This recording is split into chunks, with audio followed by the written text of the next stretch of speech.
Amen. J'espère que ça va aujourd'hui.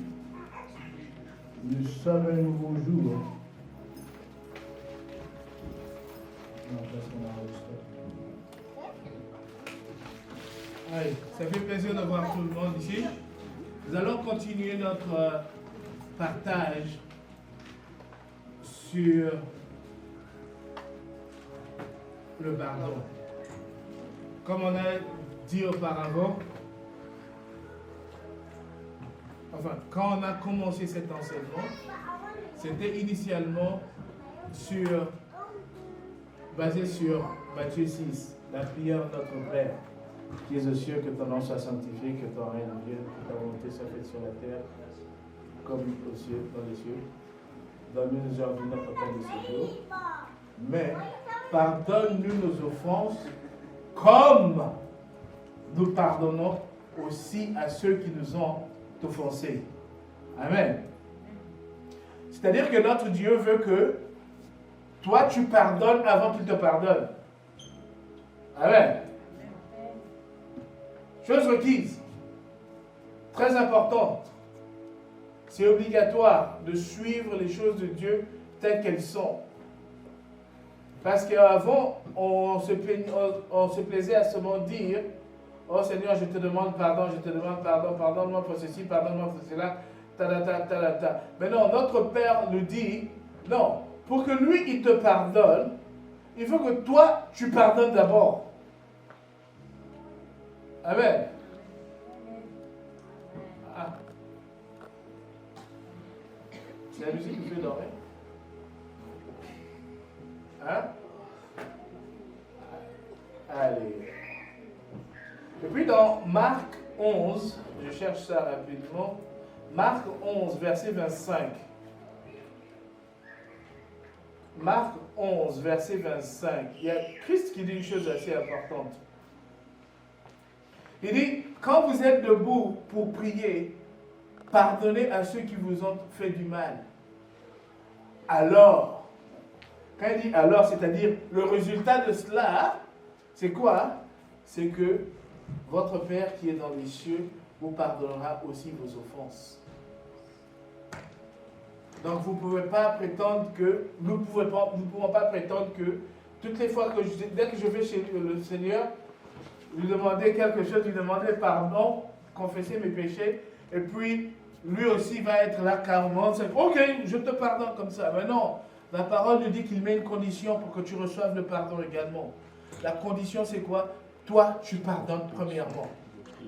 Et nous avons vu également comment Pierre, quand il a demandé à Christ combien de fois il doit pardonner, Christ lui a dit 7 fois 70 fois. Ce qui correspond à quoi? À 490 fois. Nous avons divisé ça par 21 parce qu'on dit toujours pour que quelque chose devienne une habitude pour une personne, il faut faire ça au moins pendant 21 jours. Non? Vous vous souvenez? Amen. 21 jours, ça correspond à pardonner au moins 23 fois par jour. Qui d'entre nous a pardonné 23 fois dans une journée? Parce que Christ veut que ça soit une habitude. Amen. Il veut que ça soit une habitude, ça soit très facile. Dès que quelqu'un commet un mal à ton égard, ta première réaction c'est Seigneur, pardonne-lui. Comme Christ l'a fait. Luc 23, verset 34, je pense. Christ l'a fait à la croix même, pendant qu'il était dans l'agonie, dans la douleur. Pendant qu'on était venu, on avait percé le côté, on est venu lui donner l'éponge avec du vinaigre à l'intérieur. Et je vous ai expliqué de quoi il s'agissait. Malgré ça, il a dit, Père, pardonne-leur parce qu'ils ne savent pas ce qu'ils font. Donc il a proclamé le pardon. Et nous avons vu aussi que pardonner, ce n'est pas une affaire de cœur. Oh, j'ai pardonné dans le cœur. Non. On aime dire ça. Non, mon cœur est en paix, j'ai pardonné. C'est faux, ton cœur n'est pas en paix.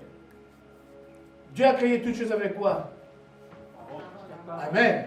C'est-à-dire que toi aussi, tu dois utiliser ta parole pour pardonner. Christ l'a fait à la croix. Il a dit, Père, pardonne-leur parce qu'ils ne savent pas ce qu'ils font. Amen. Donc, c'est-à-dire, il n'a pas dit aux soldats, il n'a pas dit, soldat, je vous pardonne comme je disais la dernière fois. Non, c'est pas ça. Ça ne veut pas dire que tu vas aller chercher la personne pour lui dire que je te pardonne. Et puis tu raccroches. Non. Tu te dis, Seigneur, tel m'a heurté. Je te prends un témoin, je pardonne maintenant. Pardonner, c'est une décision. Ce n'est pas un sentiment. Les sentiments vont te trahir. Mais la décision va être ferme. Seigneur, j'ai décidé, aujourd'hui, je pardonne à mon frère, je pardonne à telle personne qui m'a heurté, ceci, cela. Tu le dis de vive voix. Amen. Ne garde pas ça dans ton cœur. Ne t'arrête pas, oh non, mon cœur est en paix. Il n'est pas en paix. Parce que la prochaine fois que tu vas voir la personne, le cœur va commencer à battre très vite. Hein? Non. Si tu as la tension, on va aller te prendre la tension. Hein? Non. C'est une décision, mon frère, ma soeur. C'est juste une décision. Tu proclames, Seigneur, je pardonne. Et cette décision, c'est entre toi et Dieu. Amen. Christ n'est pas allé voir les gens, les soldats. Il a parlé à Dieu. Toi aussi, tu as une intimité avec Dieu. Tu parles à Dieu. Et tu vas voir, quand tu vas le faire, tu vas sentir un poids. Je vous dis la vérité. Vous allez sentir votre cœur apaisé. Mais ça va être apaisé. Mais au bout d'un moment, l'ennemi va revenir. L'ennemi revient à l'attaque avec les pensées. Mais il va commencer à te dire, tu es sûr que tu as pardonné? C'est là où tu entres dans la foi. Hein? Mais ça, on va voir ça plus tard. Comment maintenir le pardon. C'est quelque chose qu'il faut entretenir. Hein? On ne peut pas dire seulement que j'ai pardonné, c'est fini, il n'y a plus rien, life is beautiful, we move on. No. L'ennemi ne s'arrête pas là. Il va revenir. Parce qu'il sait qu'il détient quelque chose de très précieux quand tu ne pardonnes pas. Il a une main sur toi à cause du manque du pardon. Et c'est de ça dont nous parlons. La semaine passée, nous avons parlé de qu'est-ce qui se passe, c'est quoi l'impact du manque de pardon sur l'esprit. Aujourd'hui, nous allons aller maintenant sur l'âme. Plus tard, nous allons aller maintenant sur le corps. Ça a un impact. Mais le manque de pardon sur l'esprit, son impact est un peu différent. Il y a certaines choses qu'il faut établir d'abord. Donc, on a discuté la semaine dernière. Je veux juste rappeler rapidement. Et puis, j'ai un petit schéma là que j'ai mis en place, juste pour montrer à tout le monde comment visionner cette chose en fait. Hein? C'est bien, c'est facile, parce qu'il y en a qui sont visuels comme il y en a qui peuvent facilement entendre Michel, blablabla, bla, bla, et puis après ils comprennent. Mais il y en a d'autres qui ont besoin de voir. Hein? Parce que j'estime à quel point c'est important. Mais certains points à souligner, avant qu'on passe à cela, Éphésiens 1, verset 13 nous dit, en lui, parce que nous parlons de l'esprit, hein? La personne est faite du corps, âme et esprit. Il y en a trois. Quand Christ nous a rachetés, c'est l'esprit en fait qui est né de nouveau. Amen. Et quand l'esprit est né de nouveau, notre esprit a été scellé par le Saint-Esprit. Nous avons dit sceller, c'est faire quoi? Enfermer, tenir. Amen. La parole de Éphésiens 1, verset 13 nous dit, en lui aussi, après avoir entendu la parole de la vérité, l'évangile de notre salut, en lui, vous avez cru et vous avez été scellés du Saint-Esprit qui avait été promis. Amen. Amen. Tu as reçu Christ dans ta vie comme Seigneur et Sauveur, immédiatement ton esprit est scellé. Le Saint-Esprit a pris possession de ton esprit. Gardons ça à l'esprit. Romains 8, verset 11 nous dit, « Et si l'esprit de celui qui a ressuscité Jésus d'entre les morts habite en vous, celui qui a ressuscité Christ d'entre les morts, rendra aussi la vie dans vos corps mortels, par son esprit qui habite en vous. » Il est où le Saint-Esprit? Il est en nous. Mais c'est l'esprit de qui? Celui qui a ressuscité. Celui-là, c'est qui? C'est Dieu. Amen. L'Esprit de Dieu. Si son esprit est là, c'est-à-dire que lui-même, il est là. Amen. Donc, c'est-à-dire que Dieu est entre chacun d'entre nous.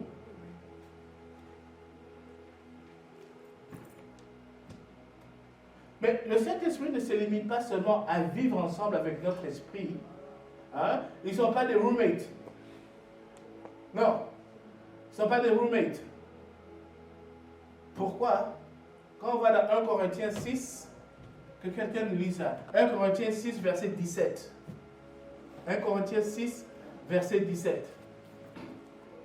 Oh, on l'a mis ici.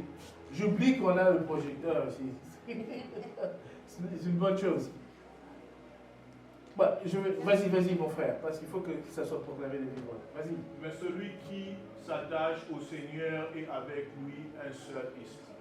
Oh, pas deux esprits, un seul esprit. Tu t'es attaché à Dieu. Comment nous nous sommes attachés à Dieu? Romains 10, 10.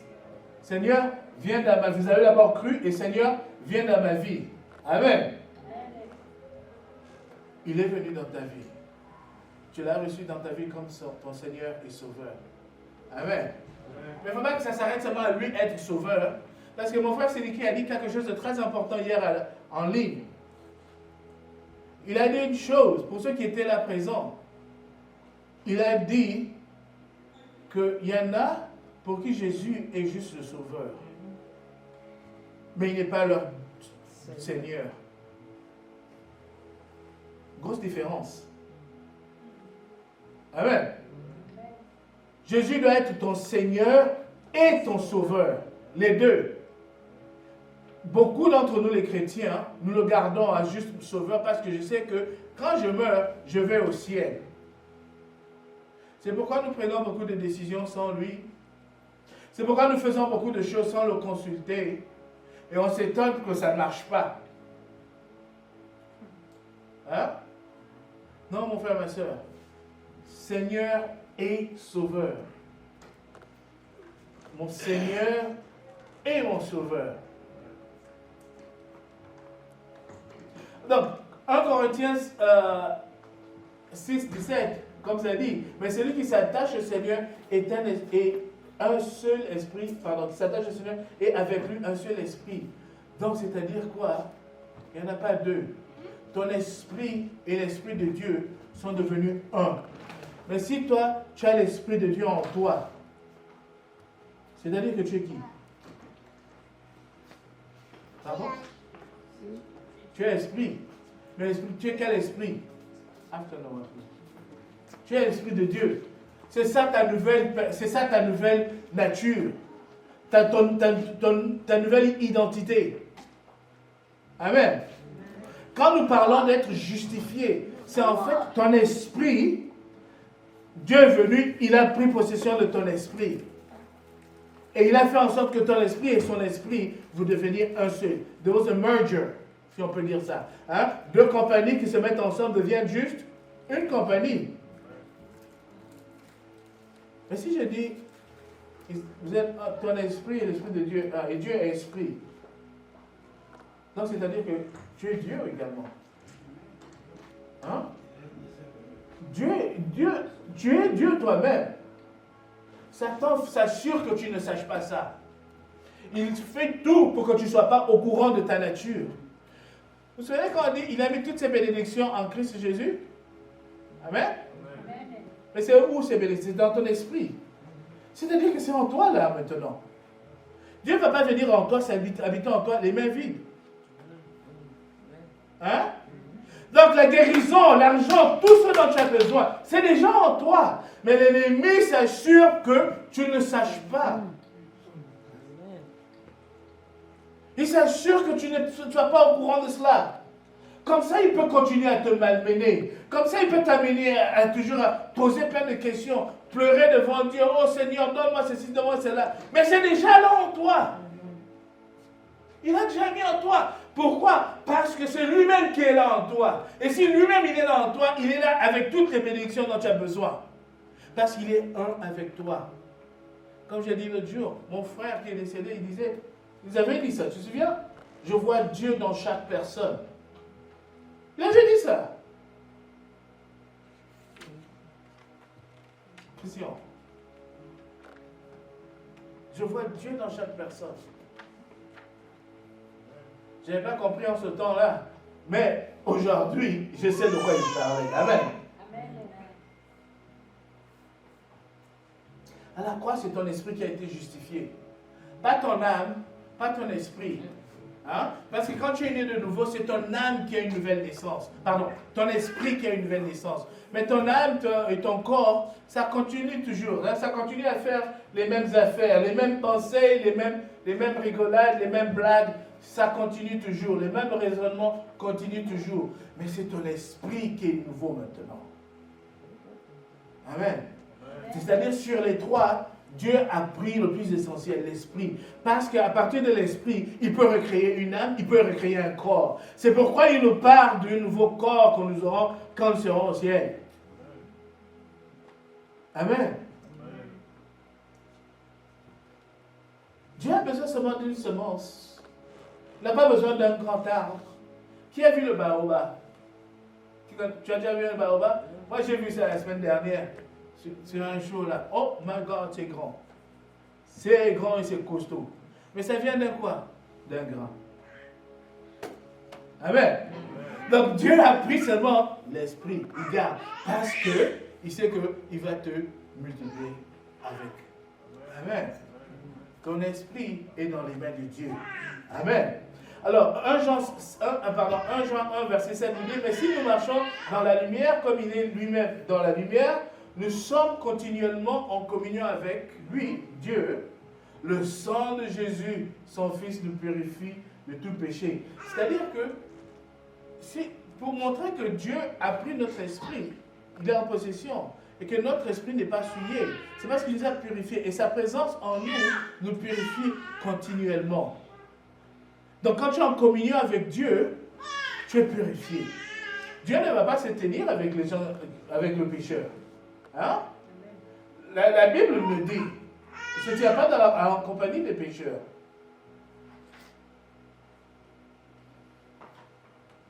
Ce que nous avons conclu, c'est que l'ennemi n'a aucun accès à ton esprit. L'ennemi n'a aucun accès à ton esprit. Parce que c'est scellé par le Saint-Esprit. Amen. Même si tu pêches, même si toutes ces choses se passent, ton esprit est mis de côté. Il n'est pas atteint. Parce que s'il était atteint, il serait arraché de la main de l'Éternel. Mais quand nous allons dans... C'est où encore? Dans Jean 10, versets 27-29. Pour qu'ils aient le temps, je vais commencer 28. Ça veut dire, Jean 10, verset 28, ça dit, je leur donne la vie éternelle. Il parle des brebis. Elles ne périront jamais et personne ne les ravira de ma main. Amen. Amen. Qu'est-ce qu'il y a la vie éternelle? C'est notre esprit. Le corps, là, il va mourir, on va le mettre sous la terre. Mais l'esprit reste éternel. Et c'est l'esprit qui est dans la main de Dieu et personne ne peut l'enlever de la main de Dieu. Amen. Amen. Donc mon frère, c'est pourquoi l'Éternel dit tu es éternel. Tu as la vie éternelle. Parce qu'il te détient dans sa main. Amen. Amen. 29, ça dit, mon Père qui me les a donnés, il a donné les brebis, et lui a, est plus grand que tout. Mon Père qui me les a donnés est plus grand que tous. Et personne ne peut les ravir de la main de mon Père. Et le Saint-Esprit, c'est l'esprit de qui? De Dieu, de son Père, du Père de Christ. Hein? Donc, si c'est lui qui est là, qui peut toucher à ton esprit? Qui? Amen. Amen. Amen. Amen. Donc, en grosso modo, c'est un peu ça, ce dont on a parlé la semaine dernière. Hein? Tu veux bien? On a parlé de ça la semaine dernière. Mais je veux mettre ça maintenant, je vais faire une illustration pour monter avec des petits schémas. Ne vous fiez pas aux couleurs ou c'est pas au choix de couleurs ou quoi que ce soit, s'il vous plaît. Ah ouais. Moi, je ne suis pas artiste comme Viron et Liel. Allez, on commence. C'est quel bouton que j'appuie? Avancer. Ok. Il y a un pointeur là-dessus? Oui. Oups. Moi, il y a deux. Where's the pointer? The one in the middle? Ok. Évidemment, nous avons l'esprit, le Saint-Esprit. Ça, c'est en fait le corps, l'être humain. J'aurais dû mettre le titre. C'est l'être humain à ce point. Comme nous avons dit, l'être humain, il y a l'esprit, l'âme et le corps. L'esprit de Dieu, il est là aussi. Là, il n'est pas au-dessus des eaux en ce moment. Tout est déjà conçu. Amen. Alors, maintenant, la nouvelle naissance. Le jour où nous recevons Christ dans nos vies comme Seigneur et Sauveur, qu'est-ce qui se passe? Maintenant, le Saint-Esprit vient, il prend notre esprit. Regardez, il emballe. Comme ça, la parole dans Éphésiens, là, ça nous dit, il a scellé. Amen. Est-ce qu'il y a une porte de sortie ici? Quand on dit scellé, fermé. No escape. Amen. Donc, c'est-à-dire que tu es entouré, rempli de l'Esprit Saint, du Saint-Esprit. Mais qu'est-ce qui est... L'Esprit est au contrôle du Saint-Esprit, mais qu'est-ce qui se passe avec l'âme? Ils sont toujours dans l'âme et le corps, ils sont toujours dans l'homme, ils continuent à opérer. Maintenant, il y a une communion avec Dieu, comme nous venons de lire dans Jean, quelque chose comme ça. Dans Jean. Mais remarquons, c'est dit une chose, le Saint-Esprit, mais celui qui s'attache au Seigneur est avec lui un seul esprit. Amen. Il n'y a plus de distinction entre toi et Dieu. En fait, prenons le Bible, ça me vient à l'esprit. C'est 1 Jean 4, verset 17. 1 Jean 4, verset 17. Si quelqu'un, moi je n'ai pas l'internet, je vais mettre ça sur le Bible. Ça c'est nous ici sur la tête. Oh, merci. Tu veux bien commencer avec le verset 16? Est-ce qu'il y a le verset 16? Oh, et nous avons connu l'amour que Dieu a pour nous. Et nous y avons cru. Parle de nous. Amen. Il dit, Dieu est amour. Et celui qui demeure dans l'amour demeure en Dieu. Amen. On connaît tous ce qu'est l'amour de Dieu. Et Dieu demeure en lui. Amen. Donc, regardons ce que le verset 17 nous dit. Tel il est, qui? Dieu. Tel il est, tel nous sommes aussi dans ce monde. Comme Dieu est, c'est-à-dire que toi aussi tu l'es. Pas au ciel. Parce qu'il dit quoi? Nous sommes aussi dans ce monde, ici sur la terre.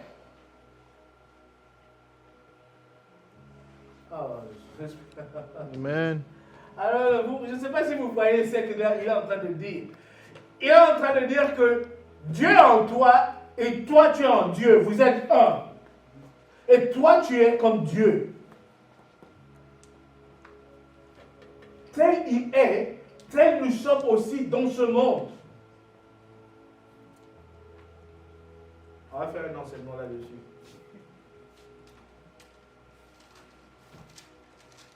Que Dieu est, c'est-à-dire que Dieu est en toi, et ce qui est en toi, comment dirais-je ça? Pardon? Est en Dieu. Mais plus sur le côté esprit. Amen.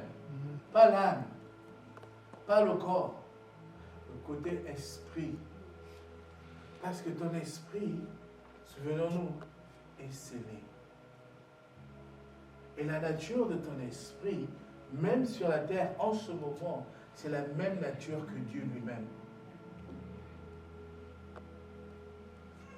On dit toujours l'homme est esprit. Dieu est esprit. Je viens. L'homme est esprit. Dans le langage courant, quand on cause, on dit l'homme est esprit. L'homme est identifié, on dit c'est l'esprit, il est esprit. Mais son esprit maintenant, c'est l'esprit de Dieu. Mais ça, on parle de la personne qui a reçu Christ dans sa vie comme Seigneur et Sauveur. Amen. Grosse différence. Ça, c'est repartant à la présentation. Ce n'est pas la même chose avec ceux qui n'ont pas reçu Christ dans leur vie comme Seigneur et Sauveur. Donc, ici, nous sommes en communion avec Dieu. Il y a des échanges. Le Saint-Esprit nous dit des choses. Et nous parlons à Dieu également. C'est dans l'âme. C'est dans l'âme que on trouve quoi? Les pensées, les émotions, l'intelligence, toutes ces histoires-là. Amen. Quand tu penses, tu te dis, oh, je pensais à ceci, cela. C'est dans l'âme que ça vient. De l'âme que ça vient.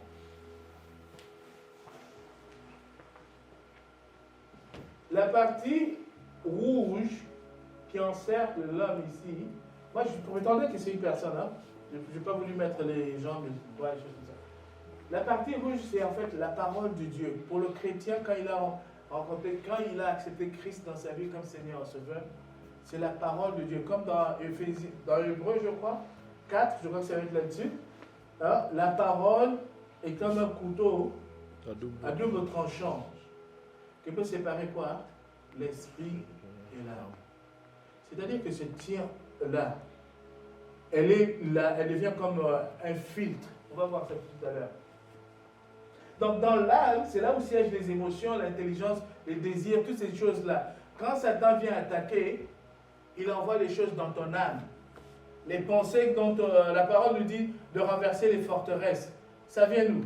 C'est dans l'âme qu'il bombarde ça. Amen. Ça n'avait pas avancé? Tu n'as pas payé la facture ou quoi? Oh, trop loin. Ok, maintenant, quand l'ennemi vient, comme je disais tout à l'heure, il vient, il attaque. Ça, c'est le malin. Je l'ai mis en noir, plus facile à distinguer. Il vient pour attaquer. Mais qu'est-ce que lui peut attaquer?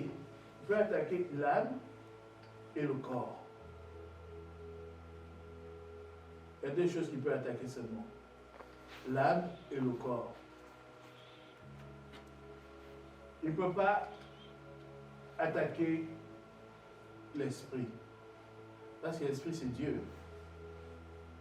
Amen. Amen.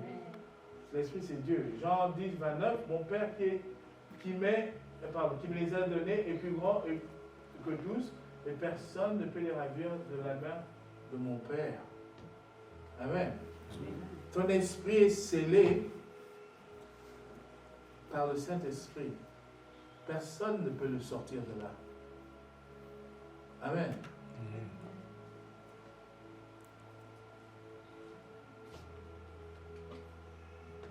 Alors, qu'est-ce que l'ennemi te fait? Il va te bombarder les pensées. Hein? Il te balance n'importe quoi. Tu te demandes, tu es en train de marcher calmement, soudain une pensée bizarre te vient à l'esprit. Est-ce que tu te demandes maintenant, est-ce que ça vient ça? Hein? On va se poser des questions. Est-ce que tu peux penser, d'où est-ce que tu viens? Qui t'a dit que tu pouvais venir dans mon âme? Tu n'as pas de droit. Amen. Amen. C'est ça le combat, mon frère, ma soeur. Le combat, c'est là où ça commence.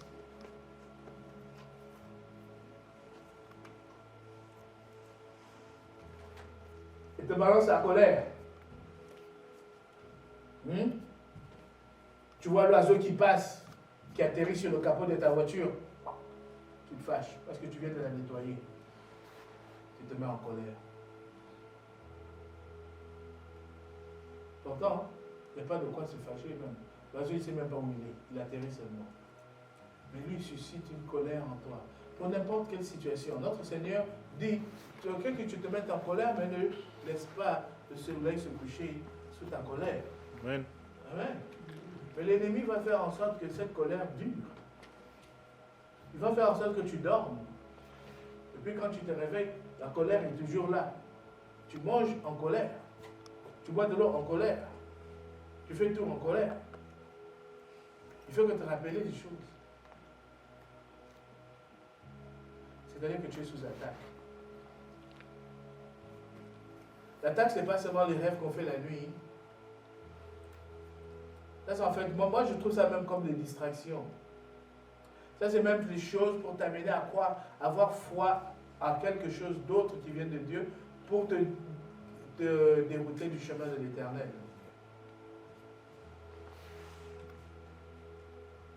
Les déceptions, cœur brisé. Hein? J'ai mal au cœur. Il m'a fait ceci, il m'a menti. Il m'a trahi. Il m'a trompé. Hein? Oui, c'est arrivé. Mais l'émotion de colère, l'émotion de, en anglais on dirait bitterness. Hein? L'amertume. C'est qui va te souffler ça? C'est l'ennemi. L'ennemi va déposer ça sur ton âme. Et toi, tu vas faire quoi? Tu vas regarder tes circonstances et tu vas accepter. Oui, il m'a fait ceci, il m'a fait cela. Il m'a regardé bizarrement. Ouais, il m'a regardé bizarrement. Le contrôle, toujours contrôler ce que les gens font. Hein? Je veux tout savoir. Mais ce désir là, il vient d'où? Il vient de l'ennemi. Mais où est-ce qu'il est l'ennemi? Il est hors. C'est un esprit, tout comme le Saint-Esprit est hors, lui aussi, il est hors. Il est esprit, mais il envoie ça à l'âme, parce que l'âme, c'est l'entité de la personne qui puisse communiquer, capable de communiquer avec le spirituel, et l'envoyer maintenant au corps. Comment? Je peux dire une blague, tu vas entendre, ton âme va processer les choses. Et puis après, tes joues vont faire quoi? Vous allez rire. Ah ouais? Amen. Tu rigoles à cause de... C'est que l'intelligence aperçue, hein? Oh, c'est quelque chose supposé d'être marrant. Et ton corps réagit. Si je dis des choses insultantes à quelqu'un, par exemple, l'âme reçoit ça, il dit, tu dois te mettre en colère. Il dit encore, tu dois te mettre en colère. Bam, les muscles, tu te fâches. Tu deviens rouge de colère. Amen. Mais tout inspiré par le malin. Mais le Saint-Esprit, qu'est-ce que lui il inspire? Galates 5, hein? Verset 22. Ça, c'est ça que le Saint-Esprit va mettre dans ton âme. Il va mettre quoi? Qu'est-ce que j'ai fait là? Il va mettre l'amour, la joie, la paix, la patience, la bonté, la bénignité, la fidélité, la douceur, la tempérance. Quand tu as ces sentiments-là, mon frère, ma soeur, ça ne vient pas d'ailleurs que du Saint-Esprit. Amen. C'est lui. Amen. Amen. Donc, si tu es là, d'un coup, tu sens, ah, j'ai une colère saine contre telle personne. Dieu m'a inspiré telle colère. Hey, non. Amen. Ils appellent la guerre sainte. Hein? Les musulmans, là, c'est ça, ils font la guerre sainte, n'est-ce pas? Ils l'appellent guerre sainte. Donc, la violence qui est saine. Une violence saine, pardon. Vous imaginez? Ça, c'est quand on va pervertir la parole, ce qui est saint.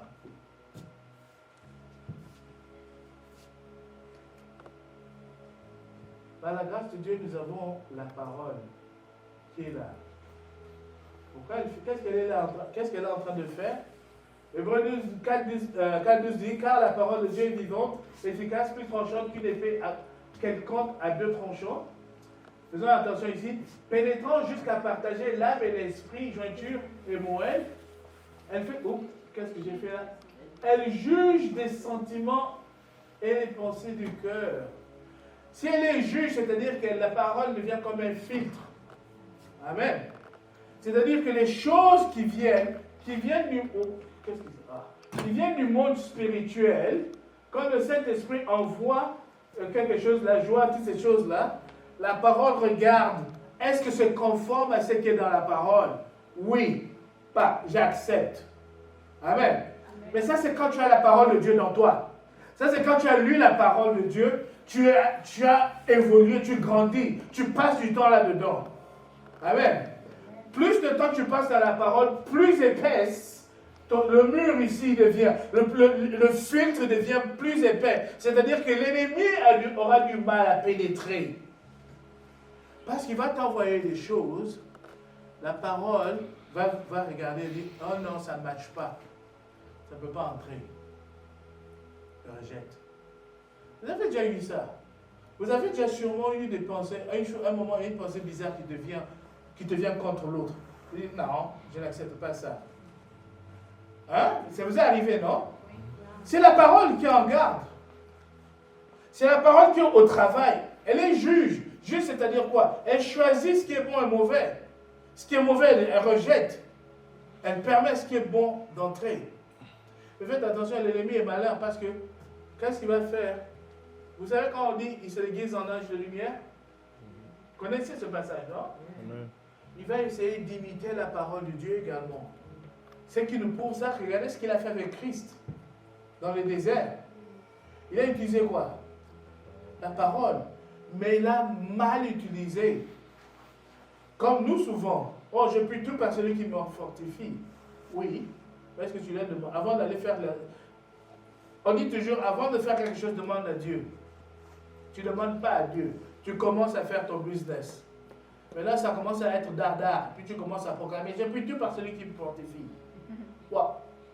Tu as, comme en anglais dit, misappropriate. Tu utilises mal la parole de Dieu en ce point-là.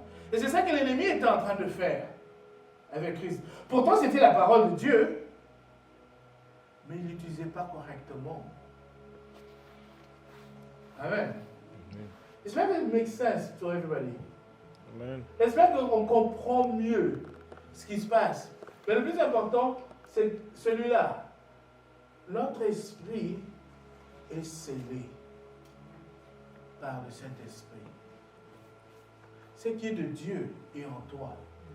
Moi, en tout cas, c'est ça que je veux que tout le monde retienne le plus.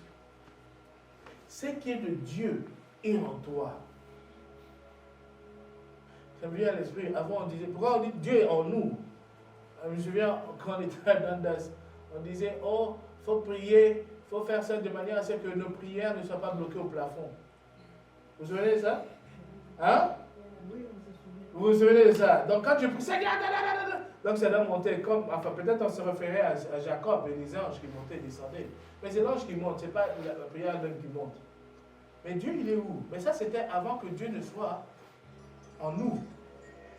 Amen. Amen. Quand tu es seul dans ton moment intime, Seigneur, tu lui parles, il t'écoute. Il t'écoute. Il t'écoute. Et pratiquement, il te dit, ce qui est à lui est à toi. Ce qui est à Dieu est à toi. C'est ça qu'il est en train de te dire. Il te dit que tu es un avec lui.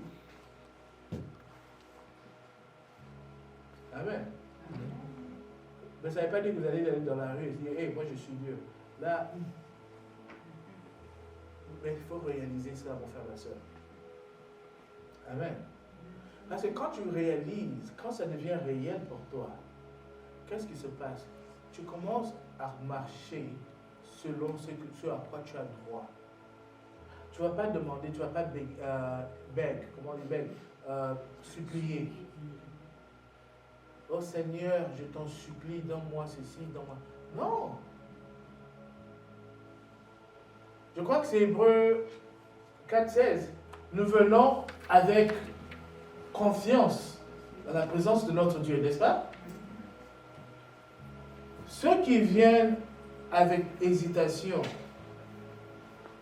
c'est-à-dire qu'ils n'ont pas confiance. Hein? C'est-à-dire qu'ils se sentent que, oh non, ça c'est pas ma place. Je m'approche de Dieu. Je ne sais pas s'il va faire ceci, il va me donner ou pas.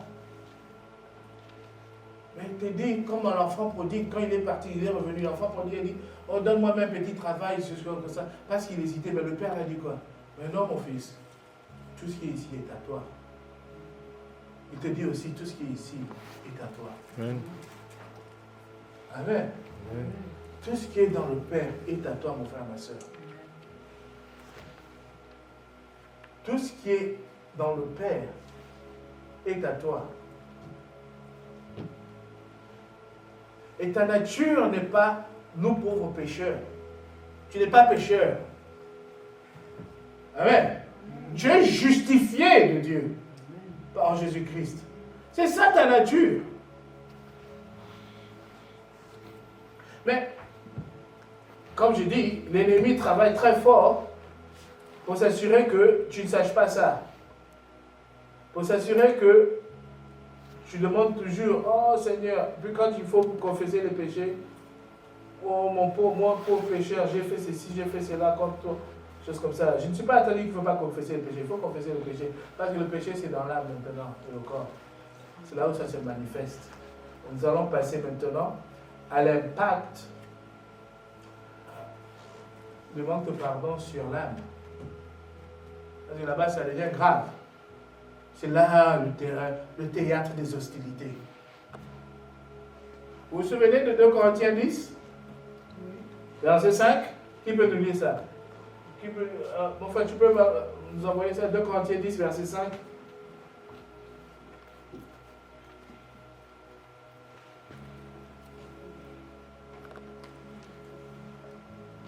Nous renversons les... Je vais essayer de lire rapidement, on va continuer. Nous renversons les raisonnements et toute hauteur qui s'élève contre la connaissance de Dieu. Et nous amenons toute pensée captive à l'obéissance de Christ. Les pensées sont où? C'est dans l'âme. Amen. C'est là où ça réside. S'il dit nous renversons toute pensée, tout raisonnement, toutes ces choses-là. C'est-à-dire que dans l'âme, c'est là où il y a le tourment. C'est là où on est attaqué. Je peux être en train de prier, ou je suis en train de prêcher. On t'envoie un message sur WhatsApp, quand tu commences à lire, l'âme est distrait. Amen. L'âme devient distraite, c'est tout. Mais on sait pourquoi. Parce qu'il ne veut pas que tu saches. L'ennemi ne veut pas que tu saches quoi que ce soit.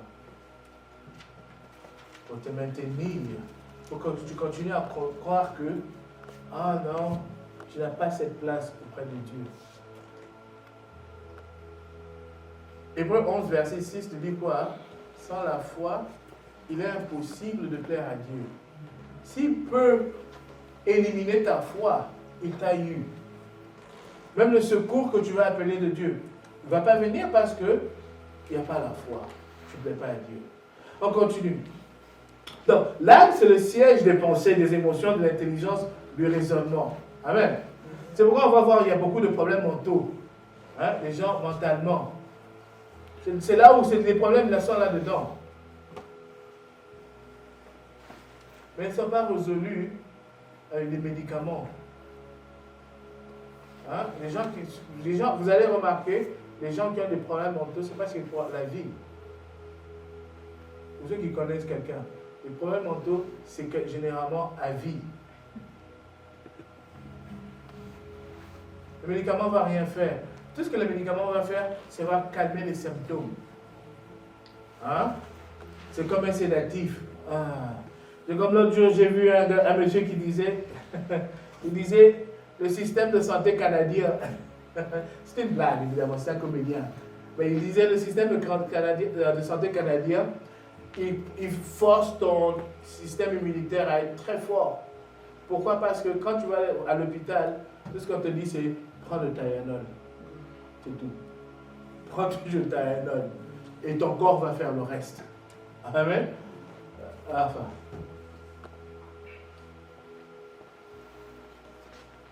Le cerveau ne fait que refléter le mal qui se trouve dans l'âme. Hein? On va se dire, oh non, chemical imbalance, comme ils disent en anglais. Oh, il y a ceci, c'est là qui ne va pas dans le cerveau. Ceci, c'est pas dans le cerveau, c'est l'âme qui est atteinte. Le cerveau ne fait que répéter ce qu'il reçoit de l'âme. La joie, la paix, la bonté, la patience, la quiétude, toutes ces choses proviennent de l'âme également. Mais leur origine, c'est l'Esprit de Dieu. Comme on a vu Galates 5. Amen. À l'inverse, c'est-à-dire les mauvaises pensées, le doute, la colère, la méchanceté, toutes ces choses viennent de l'âme également, mais inspirées par le malin. On dort sur ce souvenir. Notre esprit est scellé avec l'Esprit de Dieu. Donc dans notre esprit, on ne peut que communiquer avec l'âme que ce qui vient de Dieu. Amen. Ton esprit est scellé avec l'Esprit de Dieu.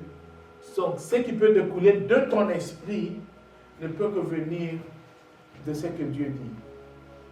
Amen. Parce qu'il est scellé avec l'Esprit de Dieu. Et si ce n'était pas le cas, comme par exemple les gens qui sont dehors, qui ne connaissent pas Christ, qui n'ont pas reçu Christ dans leur vie comme Seigneur et Sauveur, leur esprit est all over the places. L'ennemi peut utiliser leur esprit pour faire des choses, et puis il s'en débarrasse. Amen. Mais le nôtre, notre esprit est en sécurité. Amen. Il est dans les mains du Père Créateur. Amen. Donc, toute bonne chose, ça vient du Saint-Esprit.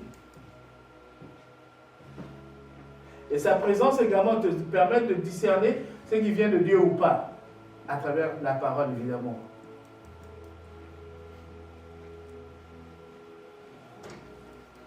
La parole, comme j'ai dit, elle se tient entre l'âme et l'esprit. Et comme j'ai mentionné tout à l'heure, c'est un filtre. Elle filtre les deux. Hein? Elle filtre ce qui doit entrer dans l'âme. Mais ça, c'est pour la personne qui passe son temps dans la parole. Amen. Notre Dieu va te rencontrer là où tu es. C'est-à-dire quoi? Le peu que tu connais, il va seulement pas te parler selon le peu que tu connais. Mais le plus tu connais la parole, plus de choses il va te raconter. Plus de choses il va te révéler. Amen. Souvent on a des jalousies. Oh, lui il connaît tout, Dieu lui parle tout le temps. Mais c'est parce qu'il parle tout le temps dans la parole. Amen. Il y a qu'à lui que Dieu parle. Oui. Parce qu'il connaît beaucoup plus dans la parole. Donc Dieu a beaucoup de choses à lui dire. Mais toi, c'est seulement le matin quand tu dis Seigneur, tu ouvres la Bible. Comme vous allez dire, lui c'est un verset. Merci Seigneur. Tu es ici dans le bus, viens, tu cours. Tu es assis dans le bus, tu es le même de lire Netflix. Amen. La parole de Dieu, le truc, le rouge là que j'ai mangé, au lieu d'être épais pour protéger ton âme et ton corps, ça va être fin. Là, l'ennemi vient, il entre facilement, il saccage. Il fait son désordre. Et toi, tu dis, qu'est-ce qui s'est passé? Hein? Quand quelque chose vient, la parole va regarder si c'est correct ou pas.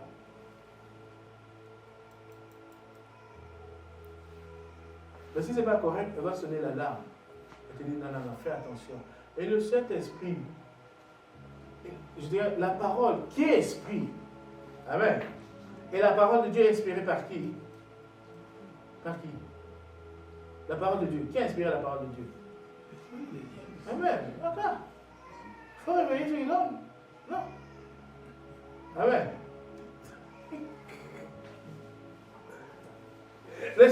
La parole de Dieu, la parole, elle est esprit et vie. C'est un esprit également. Et quand elle voit ce qui vient du Saint-Esprit, elle reconnaît, oh, laisse entrer. Mais quand elle voit que ça ne vient pas du Saint-Esprit, elle dit, non, n'entre pas. Amen. C'est jusqu'à présent, en tant que tu es sain dans tes capacités, dans la manière dont tu fais les choses. C'est parce que jusqu'à présent, la parole de Dieu est devenue assez robuste dans ta vie pour pouvoir bloquer certaines choses. Amen.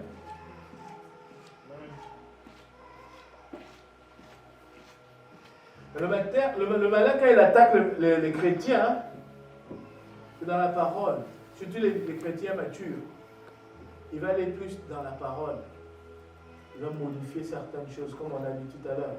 C'est la stratégie qu'il a utilisée avec Christ.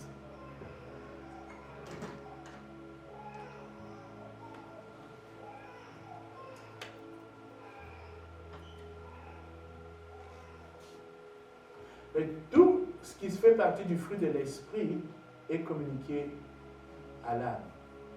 On a vu c'est quoi le fruit de l'esprit, Galates 5, verset 22. On va les citer une par une. L'amour, son opposé c'est quoi? La haine. Amen. Une personne qui refuse, qui manque de pardon, facilement elle exprime de la haine pour les autres.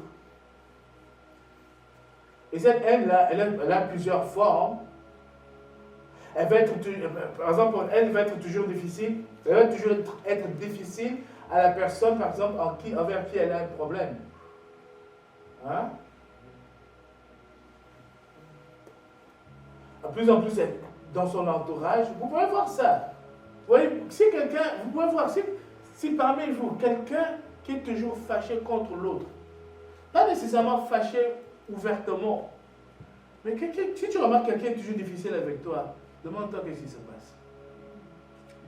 Amen. Parce que ce qui est en train de se passer, c'est l'opposé du fruit de l'amour. Il est toujours difficile avec toi. Pourquoi? Cette personne ne peut pas... Même si tu lui avais fait quelque chose, elle ne peut pas prétendre qu'elle t'a pardonné. Elle ne t'a pas pardonné. Pourquoi elle est toujours difficile avec toi? Tout ce que tu dis, non. Tout te gronder. Why? Manque de pardon. Amen. Elle va être jalouse. Sa jalousie va être dans le cœur premièrement. Elle ne veut pas te voir réussir. C'est d'abord dans le cœur, après ça commence à être exprimé. Mais lui là, il croit quoi? Ah, il a acheté une nouvelle voiture. La voiture là, elle est même vieille.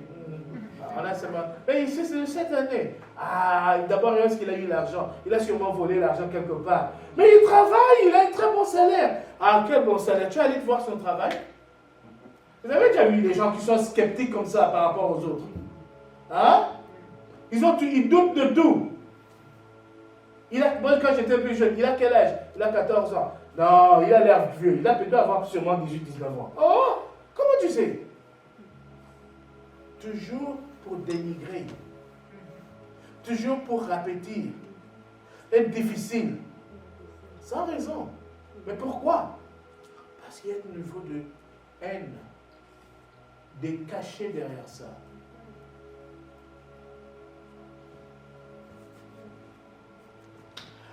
Jean 2, verset 10 nous dit, verset 11, je vais lire, mais celui qui est son frère est dans les ténèbres.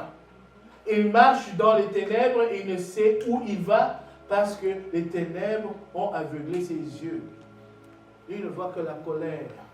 Il ne voit que la haine. La joie. Son opposé, c'est être dégoûté, mécontent, amer. Hein? Inquiétude. Tout le temps dans l'inquiétude. Difficile aussi. Ça, c'est l'opposé de la joie. Quelqu'un qui est joyeux, c'est « Hey, comment ça va tout le monde? » Hein? Moi, je me souviens, on avait engagé quelqu'un à mon bureau.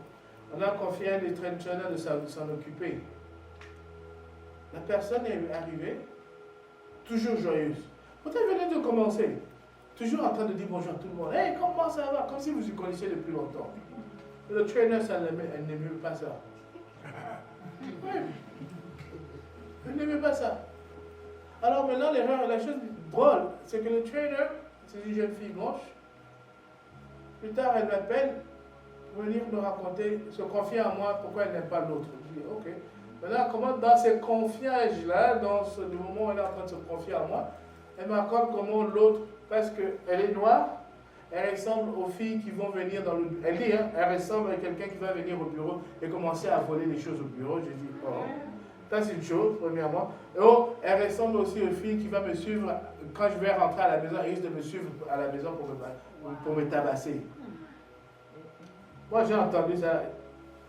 Nous, quand vous faites partie du management, dès que vous entendez quelque chose qui est harcèlement ou ce genre d'accusation, préjudice, vous devez rapporter ça immédiatement. Tu veux pas. Moi, j'ai appelé mes collègues, j'ai tapé ça vite. J'ai fait appel au manager, j'ai dit, on doit discuter. La chose marrante, c'est que le manager me dit, oh, c'est ma faute. Oh, qu'est-ce que c'est ta faute? Oui, parce que j'ai dit certaines choses. Oh. Pour rien pourtant. L'autre était joyeuse. Amen. L'autre exprimait la joie. Mais eux, ils ont vu ça, ils n'ont pas aimé. Ils n'ont pas aimé. Et vous allez voir, quelqu'un qui n'aime pas pardonner va être comme ça également. Quelqu'un qui ne pardonne pas va facilement, comme on dit en anglais, rain on your party. Hein? You know the party? L'expression, c'est-à-dire que vous êtes en joie, il fait tomber la pluie. Oh. Hein? On your parade. Voilà, there we go. On your parade. Vous êtes en train de marcher, comme les Grecs sont en train de marcher aujourd'hui. Lui va faire comme. C'est qui avait invoqué la pluie? Poum, ça tombe sur. Oh, tout se disperse. Amen. Amen. Pour une personne comme ça, vous célébrez l'accomplissement, elle n'est pas contente. Elle va toujours voir le négatif là-dedans. Toujours aigri. Hein? Tu parlais mal. Non. 1 Thessaloniciens 5, 15, 16 nous dit, soyez toujours joyeux. Oh mon frère, ma soeur, quand tu sens, tu as un sentiment de la joie, tu sais que ça vient du Saint-Esprit. Amen. Mais quand c'est l'opposé qui te vient à l'esprit, tu sais quoi? Ce n'est pas le Saint-Esprit qui te souffle ça. C'est quelqu'un d'autre. Amen. Et c'est là où tu dois résister. Ah, je dis, la Bible me dit, soyez toujours joyeux. Quand tu dis ça, tu es en train de te soumettre à Dieu. C'est ça, on dit, soumettez-vous à Dieu, résistez au diable et il fuira au loin. Amen. Tu te souviens de la parole. Oh, 1 Thessaloniciens 5, verset 15, 16. Soyez toujours joyeux. C'est le Dieu qui dit ça. Oh, il faut que je sois joyeux. Mais toi, pensée de colère ou de gréement ou de je ne sais pas quoi. Là. Qu'est-ce que tu fous là? Sors au nom de Jésus. Amen. Là, tu as résisté au diable. Il va fuir. La paix, qui fait partie du fruit de l'esprit, son opposé, c'est quoi? Conflit, hostilité. Amen. Quelqu'un qui veut toujours se bagarrer. Qui a toujours quelque chose pour que vous entrez en conflit tout le temps. Il ne faut pas me regarder comme ça. Amen. Quelqu'un qui aime les conflits.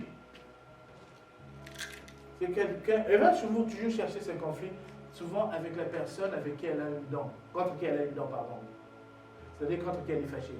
Contre qui elle n'a jamais pardonné. On en connaît tous comme ça. Il y en a. Amen.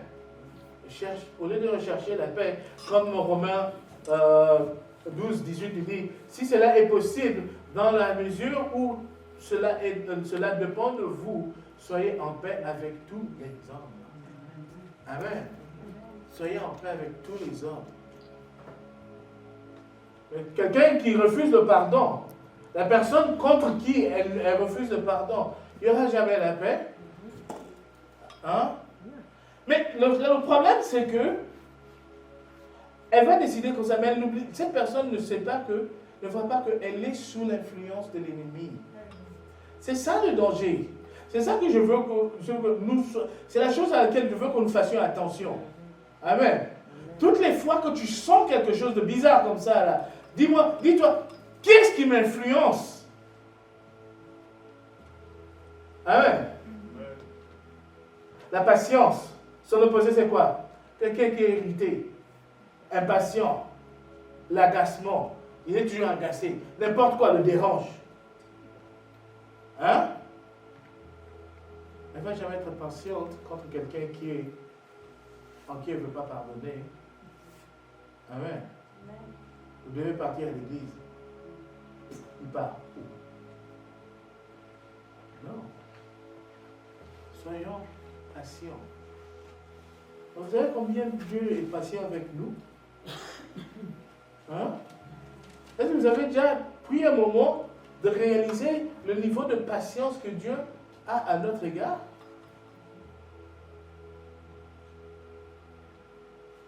L'ennemi ne veut pas que tu fasses ça. Il ne veut pas que tu sois patient. Il veut te dire, non, tu es faible. Jacques 5, verset 11 nous dit, nous disons, heureux ceux qui persévèrent.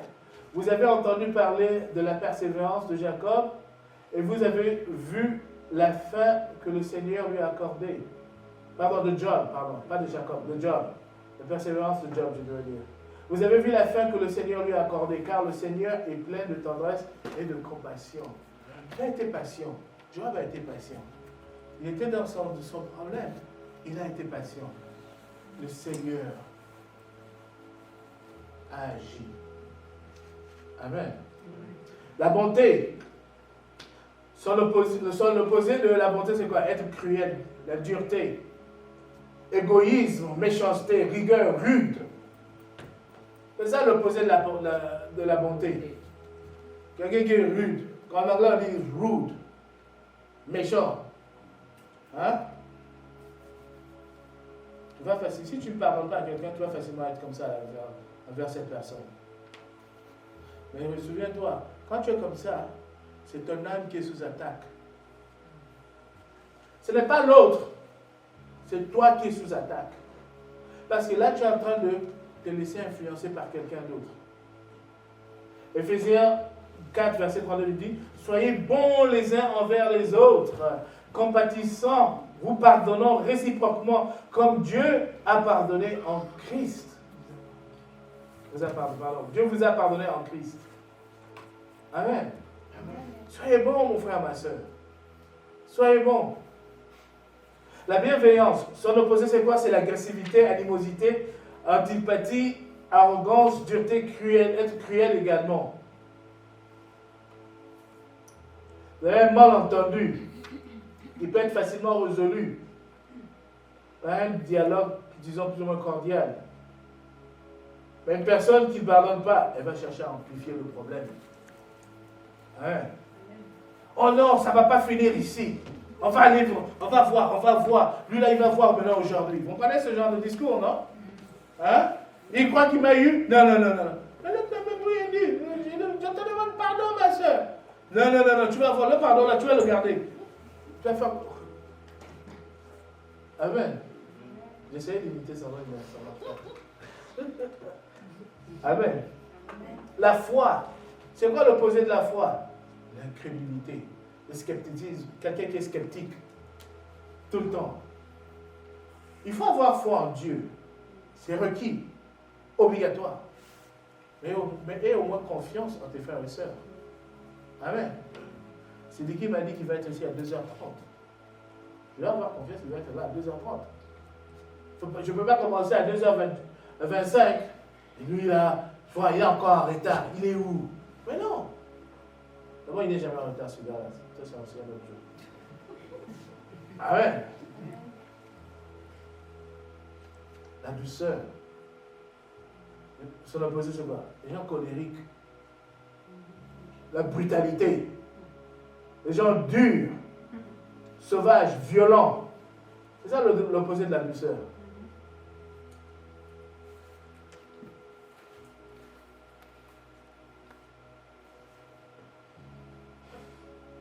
Quelqu'un comme ça, facilement, si elle ne t'a pas pardonné, tu vas voir tout ça se manifester. Mais une chose de plus, c'est pas toi, c'est l'autre qui est elle-même la personne qui est sous attaque. Parce que, vous savez quoi? J'ai parlé du principe de les choses avec Dieu, il y a le principe de l'accumulation. Vous vous souvenez quand vous regardez avec Abraham, Dieu avait dit à Abraham, dans le peuple d'Israël qui va aller à la terre promise, le peuple qui est dans cette terre promise-là, leur péché ne s'est pas encore accumulé, ça n'a pas encore atteint son apogée, voilà. Donc, si tu es quelqu'un, tout le temps, Dieu te regarde, ça s'accumule. au bout d'un moment, ça va péter. Amen. C'est pourquoi vous allez voir, il y a des gens, oh, il commet un crime. Il est très colérique, il commet un crime. Vous vous demandez, mais comment? Qu'est-ce qui s'est passé? C'est l'esprit de colère qui était là, qui finalement a eu assez de force, assez de contrôle sur la personne pour l'amener à commettre un crime. Amen. Il faut faire attention. Ce sont des choses, ça nous semble banal, parce que nous ne voyons pas l'effet de cela maintenant. Mais au bout d'un moment, vous allez dire, oh, qu'est-ce qui s'est passé? Vous avez vu la famille congolaise qu'on a tuée? Hein? Enfin, je ne sais pas, je ne connais pas vraiment qui dit la vérité ou pas, mais il y a des choses qui ont été dites au sujet de cette famille. Et puis tu peux voir, quand tu regardes ça, ce qui a été dit, tu peux voir qu'il y a eu une accumulation. Amen. La manière dont les choses étaient faites à l'intérieur, il y a eu une accumulation et puis ça a pété. On voit le résultat. 2 morts, 1 en prison. Là, c'est l'œuvre de l'ennemi. La maîtrise de soi, on finit là. Hein? L'opposé de ça, c'est quoi? C'est la perte de contrôle, faiblesse, inhabilité de faire quoi que ce soit. La perte, c'est quelqu'un qui ne peut pas se contrôler. Quelqu'un qui ne pardonne pas facilement tombe dans la dépression. Facilement tombe dans l'anxiété. Ce ne sont pas de bonnes choses. Parce que quand quelqu'un qui est déprimé, c'est quoi? Tout est gris pour cette personne. Elle peut même pas, moi je me souviens, il y en a qui travaillent chez moi. Elle travaille dans le gouvernement, elle est même allée au point de démissionner. Mais elle se fait de dépression très forte. À un moment, on l'a même enfermée à l'hôpital. Elle te dit qu'elle ne peut même pas bouger. Elle se réveille le matin, elle ne peut même rien faire. Aucun contrôle de sa vie. Le gouvernement est tellement bon à l'égard de ses employés qu'on lui a même offert de travailler de la maison en permanence.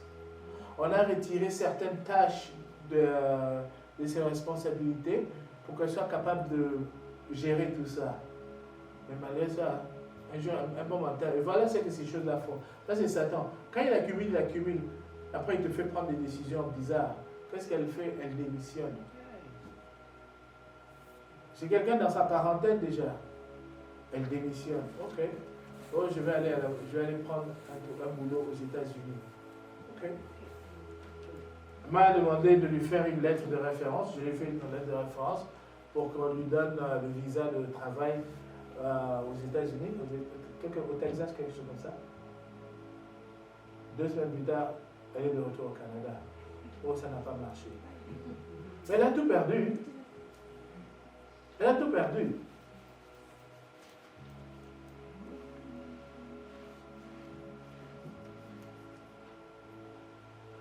Le manque de pardon permet à l'ennemi d'activer toutes ces choses. Tout ça, il active ça facilement. Parce que si tu ne pardonnes pas, la parole dit celui qui pardonne, si tu ne pardonnez pas, Dieu ne vous pardonne pas. Amen. Faut pas croire que oh non, je ne demandais pas. Non, il faut d'abord pardonner pour que Dieu te pardonne. Donc si tu ne pardonnes pas, c'est-à-dire que tu es vulnérable. Et ton âme est vulnérable. Hein?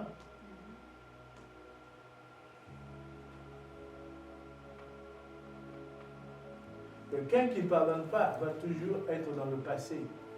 C'est-à-dire une chose qui s'est passée il y a peut-être 10 ans, 5 ans, 6 mois, va toujours repartir dans cette chose-là. C'est comme ça que vous savez. Amen. J'avais donné l'exemple du frère Ben ici. Malheureusement, je n'ai pas vu que ça fait un bout de temps. Mais j'avais donné l'exemple ici. Quand le Seigneur lui avait dit, non, si tu as pardonné, tu ne peux même plus parler de cette personne en mal. Même si tu n'exprimes pas cette colère, mais il me fait juste parler en mal de l'autre. C'est-à-dire que tu n'as pas pardonné.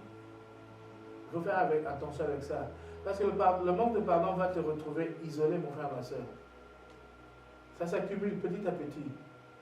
Les gens vont commencer à sentir ça. les gens vont commencer à te fuir. Les gens vont commencer à fuir celui qui ne pardonne pas. Pourquoi? Parce qu'il y aura des symptômes. Parce qu'on va voir que tu es toujours aigri. Parce qu'on va voir que tu veux toujours rain on other people's parades. On va voir que tu es toujours en train de faire quelque chose contre. Qui veut entendre quelqu'un se plaindre de l'autre pendant 2 ou 3 heures? Qui veut s'asseoir là, entendre Michel se plaindre du pasteur pendant 2 ou 3 heures? Non, vous avez d'autres choses à faire.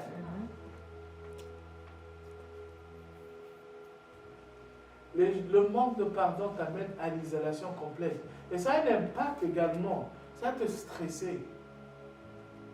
Ça va amener du stress dans ta vie.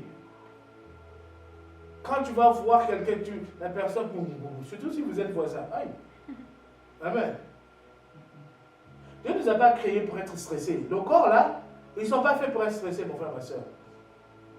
Le stress peut venir de manière passagère. Hein. Par exemple, en fait, il nous a fait de manière à ce que il y a une hormone en nous de cortisol, l'hormone de stress. C'est en fait du sucre. Quand c'est fait en fait pour que, avant qu'on ait les immeubles, les animaux vivant ailleurs, quand tu es en situation de danger, cette histoire-là, ça devient un peu du sucre, ça va dans les muscles, pour plus d'énergie, pour que tu sois capable de courir, te battre, faire ceci, cela. Mais quand le danger est fini, ça repart. Mais la société ici est construite une société de stress, si vous remarquez. Hein? On vous est stressé pour le boulot, tu es assis là, on vient te stresser avec n'importe quoi. Donc cette hormone-là, c'est du sucre, ça monte tout le temps. Ça ne part pas. C'est pourquoi les gens prennent du poids. Mais ça, on ne va pas accepter. Ah non, non, non, non, non, it's just lazy. Non!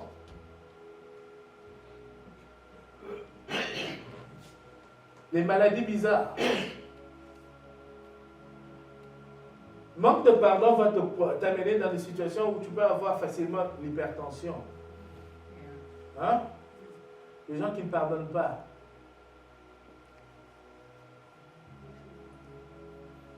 Ou il y a aussi ce qu'on appelle crise d'angoisse, c'est-à-dire c'est le manque d'oxygène dans les artères du cœur. Quand tu es en colère contre quelqu'un, c'est le cœur qui frappe fort. Ça, c'est la manifestation du manque de pardon dans le corps maintenant. Ça cause des AVC. C'est quoi? Un stroke, comme on dit en anglais. Ça cause des crises cardiaques. Parce que ton corps est sous stress constamment. Même le cancer, ça vient de là. Le stress. L'obésité, ça vient de là. Il est tellement stressé, il commence à manger tout le temps. Ce n'est pas mon cas. Mais, hein? Ton système immunitaire, il s'affaiblit complètement parce que tu es toujours stressé. Il y a n'importe quoi qui circule en toi. Amen. Comme j'ai dit tout à l'heure, dépression, toutes ces choses-là, ça va venir. L'anxiété, la peur, ça va venir. Alors tu vois qui est en train d'opérer, c'est l'ennemi. Quand tu ne pardonnes pas, l'ennemi t'a déjà. Comme le Saint-Esprit a scellé ton esprit, l'ennemi vient faire quoi? Il va sceller ton âme maintenant. Il te fait faire n'importe quoi, il te détruit. Maintenant tu vas penser, ah, non, non, non, c'est plus fort que moi. Non. Ce n'est pas plus fort que toi. Parce que si Dieu te dit pardonne, c'est-à-dire que tu es capable de le faire. Donc comme on a vu. C'est juste une décision. C'est juste toi te mettre debout, dire Seigneur, mon frère Sédéki a pris mon assiette de chicken wings. Je lui pardonne. Amen. Je lui pardonne.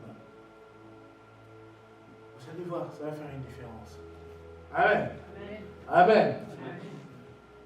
Je vais finir ici dans 1 Jean 4, verset 17. Je vais répéter ici. Tel il est, tel nous sommes aussi dans ce monde. C'est en cela que l'amour est parfait en nous, afin que nous ayons l'assurance au jour du jugement. Tel qu'il est, tel nous sommes dans ce monde. Tu es Dieu. Amen. Tu es Dieu. l'épaulette, tu dis c'est un religieux, ça va, qu'est-ce qu'il dit? Ça va faire péter les boutons, les choses dans l'esprit. C'est pas moi qui me dis, c'est la parole qui me dit. Tels qu'ils sont, hein? Tel qu'il est, tel nous sommes aussi. Pas au ciel, sur la terre, dans ce monde. On est où? Dans quel monde? On est ici. Tu es Dieu, mon frère, ma soeur. Tu es Dieu. Je te répète, tu es Dieu. Dieu est avec toi, il est toi-même. Amen. Dieu est avec moi, il est moi-même. Je suis Dieu.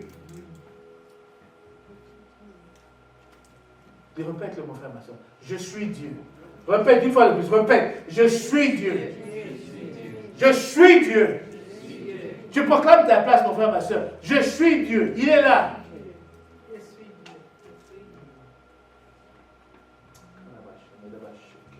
Père, je te dis merci. Merci, Père. Merci, Dieu Tout-Puissant, pour toi qui nous amènes à réaliser cela. Qui nous sommes, Seigneur. Et nous sommes toi-même, Père éternel. Là est le plus grand cadeau que nous ayons, que l'être humain puisse imaginer recevoir, oh Dieu Tout-Puissant. Merci, Père éternel, pour cette révélation, Seigneur Dieu Tout-Puissant, roi des rois. Nous qui gissions dans l'ignorance, Père éternel, mais aujourd'hui, tu as enlevé le voile de nos yeux, Père éternel. Tu nous as montré où nous sommes, qui nous sommes, Père éternel, au roi des rois. Tu nous as montré, Père éternel, que c'est toi qui es en nous, et nous sommes en toi, et nous sommes un avec toi, Père éternel. Oh, Père, je dis merci, Dieu vivant. Merci pour ce privilège, Papa. Merci, merci, merci, merci. Dorénavant, Père éternel, nous nous tenons comme toi-même, Seigneur. Nous marchons comme toi, tu marches, Père. Je dis merci pour tout. Quand tu seras la gloire et la puissance, c'est au nom de Jésus que je prie.